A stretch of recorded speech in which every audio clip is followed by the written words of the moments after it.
Pemirsa Damai Indonesiaku yang dimuliakan Allah Subhanahu wa taala.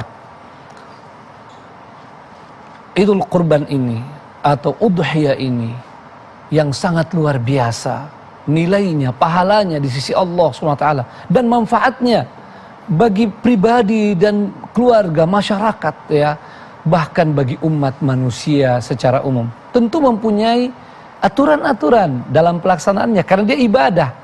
Ibadah ini harus mengikuti petunjuk-petunjuk dari Al-Quran, dari Sunnah, dari contoh Rasulullah Sallallahu Alaihi Wasallam. Itulah ibadah mahdhah, harus mengikuti contoh karena keaidahnya memang sudah seperti itu ya. Kita ikuti bagaimana Nabi SAW sholat, bagaimana puasa, dan bagaimana juga melaksanakan ibadah kurban ini. Di antaranya yang penting bahwa hewan kurban itu adalah jenisnya sudah ditentukan ya. Jangan ya pokoknya saya mau berkurban ya. Ini aku mau pilih yang mungkin lebih mahal dari apa yang sudah jadi ketentuan. Tidak boleh, harus mengikuti itu. Unta, sapi, kambing atau domba. Itu yang pertama ya. Jangan bilang saya mau karena di sini orang lebih suka makan ayam, mau 10.000 ekor ayam, lebih mahal daripada kambing. Tidak bisa ya, karena ini sudah menjadi ketentuan. Itu ibadah mahdhah. Al aslu fil ibadah at-tahrim ya. Tidak boleh pada ibadah mahdhah yang sesuatu yang sudah ditentukan lalu kita ingin berbuat sendiri, beristihad sendiri. Nah, kemudian ini sudah ada ketentuan-ketentuannya. Kalau unta tidak kurang dari 5 tahun umurnya ya, kalau sapi tidak kurang dari 2 tahun, kalau kambing tidak kurang dari 1 tahun, dan kalau domba tidak kurang dari 6 bulan.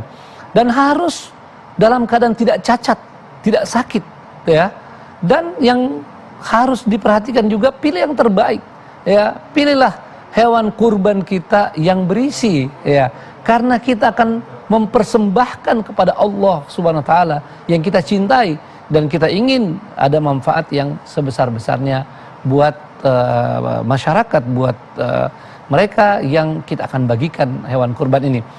Di antara hal yang penting juga adalah kalau memungkinkan hewan kurban itu kita sembelih sendiri ya, sebagaimana contoh Rasulullah sallallahu alaihi wasallam kana yudhhi bikabshaini amlahaini aqranaini dzabahahuma biyadihi wa samma wa kabbar ya, wa samma wa kabbar adalah Nabi SAW berkurban dengan 2 ekor kabsyah ya, yang bagus dan punya tanduk ya.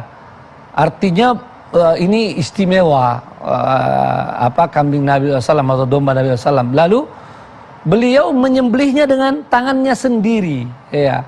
Nah, di situ juga dalam hadis dikatakan sama wa kabbar, mengucapkan bismillah dan bertakbir. Dari sini juga difahami bahwa dalam menyembelih hewan kurban harus membaca bismillah dan bertakbir. Bismillahirrahmanirrahim atau bismillah Allahu akbar. Bismillah wallahu akbar. Kalau sapi, kambing, domba itu disembelih. Tapi kalau unta, sunnahnya dia dinahar. Ya, seperti dalam surah Al-Kautsar, fasalli li rabbika wanhar. Ya. Wanhar itu kalau unta ada alatnya memang ditusuk ke lehernya. Ya, itu untuk menyembelih unta.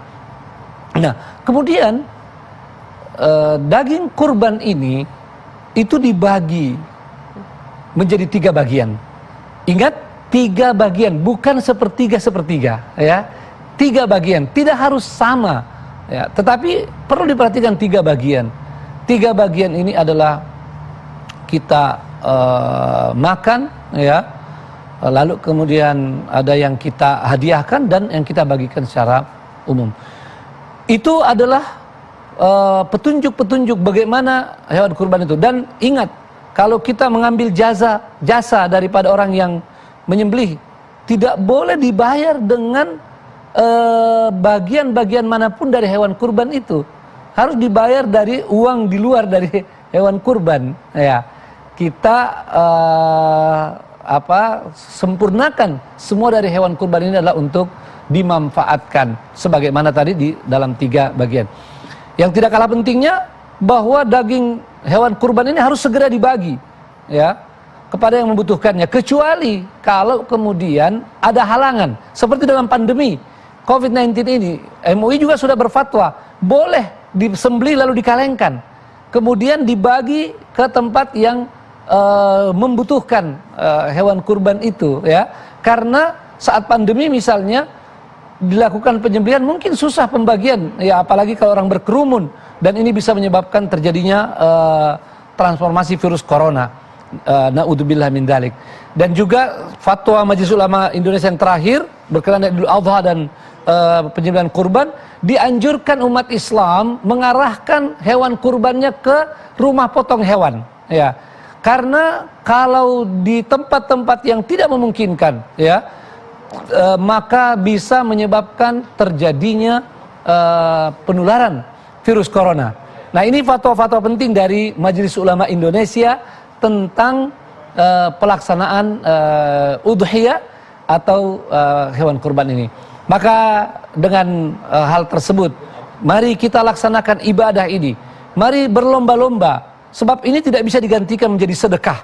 Dia tetap adalah ibadah udhiyah. Semaksimal mungkin kita laksanakan. Sedekah juga lain babnya ya. Ini harus kita ikuti, dan siapa yang mengikuti ketentuan Allah SWT termasuk tata caranya, itu adalah jalan mendapatkan ridhonya. Semoga Allah SWT memudahkan bagi kita semua. Amin ya rabbal alamin. Baik, pemirsa yang dirahmati Allah, insya Allah dalam segmentasi berikutnya kita akan segera menjawab pertanyaan-pertanyaan yang telah Anda kirimkan melalui Instagram. Selepas pesan-pesan berikut ini, tetaplah bersama kami, Damai Indonesiaku.